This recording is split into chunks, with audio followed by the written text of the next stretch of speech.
Hello, Bible Fellowship Church. This is Pastor Chris, and I'm here with Daniel Bagherpour. We want to welcome you guys right here. We're in the worship center of BFC for another episode of Digging Deeper, you guys. I hope you're having a good week. And man, if you live out in our area, we're experiencing an atmospheric river, Daniel. Yeah. That's what they're calling it. I can hear the rain outside of the building. I love it. It's so cozy. Yeah. And so anyways, you know, it's all part of the drought, I guess, that California's been experiencing. Actually, we're out of the drought, which is really nice. Yeah. Good. Yeah. You know what? That's an interesting segue, by the way, because I think a lot of people feel like they're in a spiritual drought, right? Yeah. And, you know, we're on the subject of miracles this week. And I think one of the wonderful things about God is that He is the God of the impossible. He is the God of miracles. And we were talking just a minute ago, and I wanted to, you know, ask you, you know, if there were any experiences in your life in the past where there was a miracle or something that you could point to and say, yeah, that was a miracle. Sure. Yeah. Well, one of them is as a kid, I was probably about 12 years old, and we were running around in Cappadocia, which is a part of Turkey. It's pronounced Cappadocia in Turkish. And that place has a lot of caverns that were carved out of the volcanic rock to make homes. That's where the early church hid to flee persecution from the Romans. And one of those particular caverns, we were running around with cap guns, because my grandparents are from South Dakota. They give us cap guns and cowboy hats. I love it, man. So yeah, we're shooting each other behind these cool tombstone style, like, you know, rocks. And then all of a sudden, I just see this hole in the middle of the room. I'm like, you'd have to be an idiot to run into that hole. And I thought, should I tell anybody? I was like, nah, it's obvious, right? Mm-hmm. It's like very clear that you wouldn't want to run into that hole. Well, my little brother runs on in, blazing away with his eyes closed, thinking he's a cowboy. And he was only about maybe this big. He was like 4 or 5. Wow. He falls into the hole. And my dad basically sees it and rushes to swoop in and grab him. But he hadn't gotten him in time. And so my brother actually fell, and he landed straddling a pole. And if he hadn't straddled that pole, that hole went so far down, we couldn't hear the rock that we dropped into the bottom of it. And we couldn't see a picture, you know, the flash from the picture. We couldn't see the bottom of that hole. And on the way down, there was also a halfway cracked open plastic pipe that was really sharp and jagged. So probably he would have had really bad situation if he'd fallen through that hole, maybe not coming out. Wow. And that was a miracle, I believe, that God saved him. Wow. And my dad was able to pull him up by his jacket. Wow. Mm-hmm.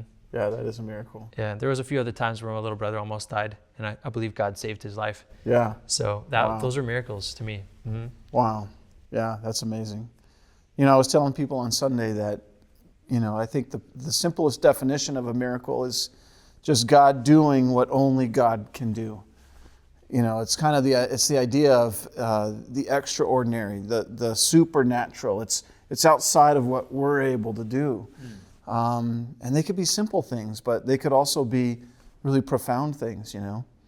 And so, yeah, I've experienced a couple of things in my life that are sort of out of the ordinary, out of my control, out of what I think somebody could have sort of made up or done on their own. And I think I've shared this with you, but I don't know how many of those watching have heard my story. But you know, when I was 25 years old, I got diagnosed with testicular cancer, and it was a rough time in my life. I mean, it was a pretty scary time for me, Daniel. It was the first time for me as a human being where I began to contemplate the idea of dying. You know, when the doctors tell you you have a 50-50 chance, it's like flip a coin.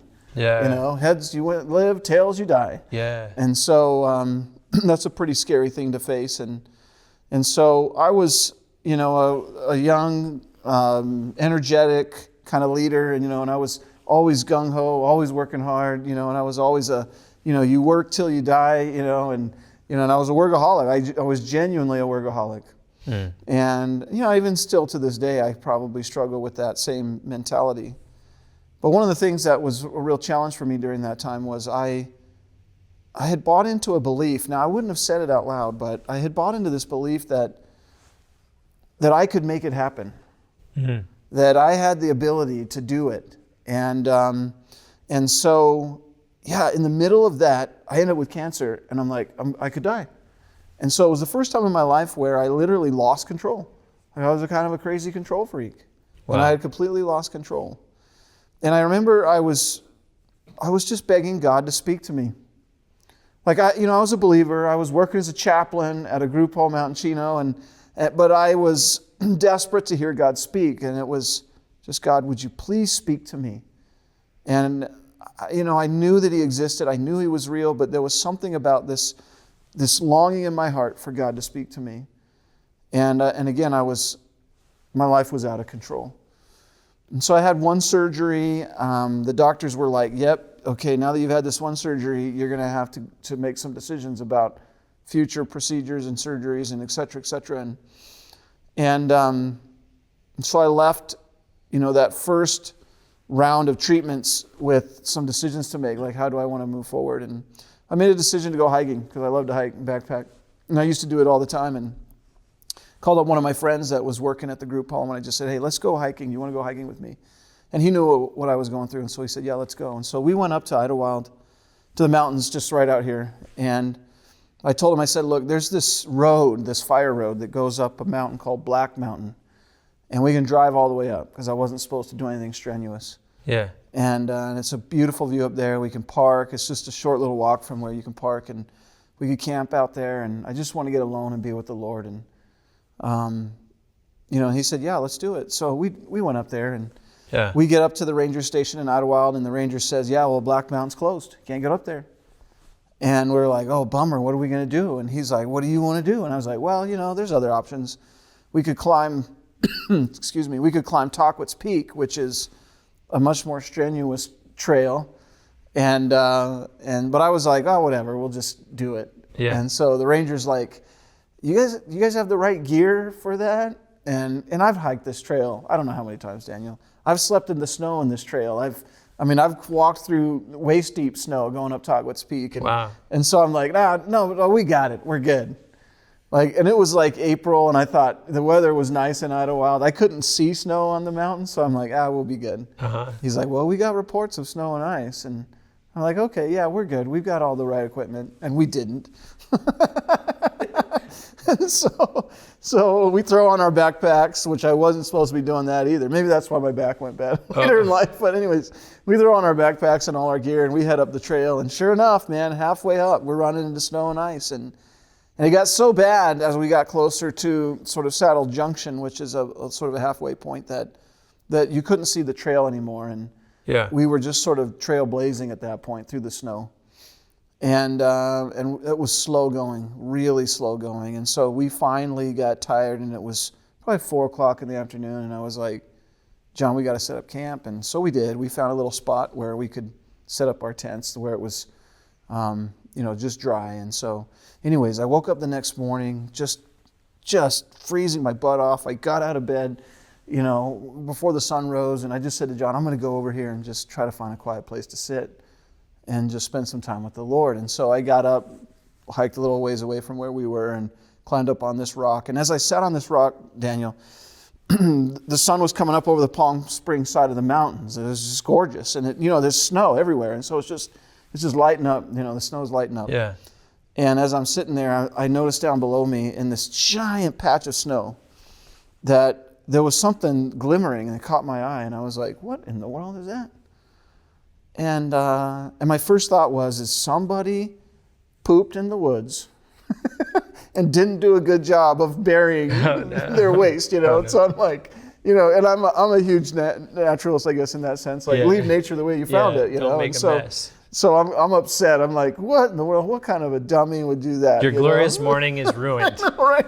There's a big old pile of something down there, and so I can't stop looking at this thing, and I'm like, I got to go check this out. So I climb off the rock, I walk down into where the snow is at, this big patch of snow, and there's a rock where the snow had just melted around it, and there was a bag under that rock. As I got closer, I could see it was a bag. And I went over and I kicked that rock, and it rolled away, and underneath that rock was a Ziploc plastic bag. Inside that bag was a piece of paper. And I bent down, and I looked at it, and this is what I read, and there was typed text on it. And it said, I will always remember this day on the mountain. The day that I recognized I can't do it alone. I need you in my life, Jesus. And I was like, I was dumbfounded. I'm looking at this thing, And I'm like, what in the world? And I read it again. And I just dumbfounded.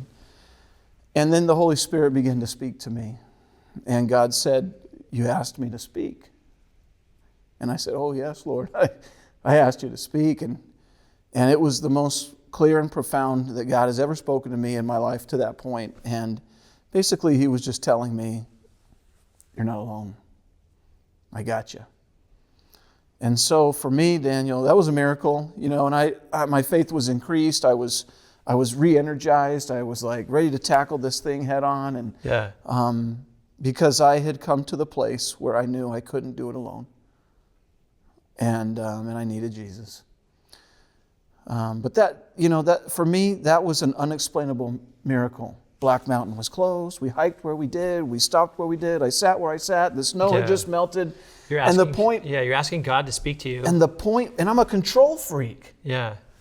And God's like, you can't do it alone, man. And so I know that was put there just for me. There's no doubt in my mind. Yeah. A year later, after I had gone through all my cancer stuff and I was on the mend and recovering. I'm cancer-free, by the way. God healed me of all that. This is a miracle. I went back on the mountain. And I had typed up my story, including how I had found this letter. I shoved it into a Ziploc plastic bag. That's cool. And I said a prayer. And I said, God, would you give this to somebody else? And I found a place just somewhere in the middle of nowhere, and I put it underneath a rock. And then I went home. But, this is the wonder of being a follower of Jesus.